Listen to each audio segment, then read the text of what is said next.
एक छोटे से गांव में जो पहाड़ियों के बीच बसा हुआ था, तारो नाम का एक बुद्धिमान बूढ़ा किसान रहता था। तारो को पूरे गांव में उसकी बुद्धि और दयालुता के लिए जाना जाता था।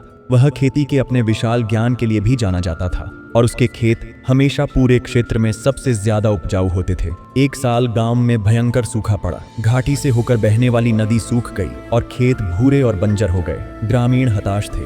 उन्हें डर था कि वे भूखे मर जाएंगे। वे मार्गदर्शन के लिए तारो के पास गए, उम्मीद करते हुए कि उसकी बुद्धि उन्हें बचा सकती है। तारो ने उनकी दलीलों को धैर्यपूर्वक सुना और फिर बोला, मेरे दोस्तों, उसने कहा, हमें निराश नहीं होना चाहिए। हमें इस नई स्थिति के अनुकूल होने का कोई तरीका खोजना होगा। ग्रामीण हैरान थे। वे इस तरह के विनाशकारी सूखे के अनुकूल कैसे हो सकते हैं। तारो ने समझाया कि उन्हें एक अलग फसल लगाने की जरूरत होगी जो शुष्क परिस्थितियों में जीवित रह सके। उसने सुझाव दिया कि वे बाजरा लगाएं, एक कठोर अनाज जिसे बहुत कम पानी की आवश्यकता होती है। ग्रामीण संशय में थे। बाजरा ऐसी फसल नहीं थी जिससे वे परिचित थे और उन्हें चिंता थी कि यह उन सभी को खिलाने के लिए पर्याप्त नहीं होगा। लेकिन तारो आश्वस्त था। उसने उनसे कहा कि यदि वे उसकी सलाह का पालन करते हैं तो वे सूखे से बच सकेंगे। ग्रामीणों ने तारो की बुद्धि पर भरोसा करते हुए बाजरा बोने के लिए सहमति व्यक्त की। उन्होंने कड़ी मेहनत की, सूखी फटी हुई धरती में बीज बोए। जैसे जैसे दिन बीतते गए, ग्रामीण उत्सुकता से देखते रहे, उम्मीद करते रहे कि बाजरा उगेगा, और ऐसा हुआ।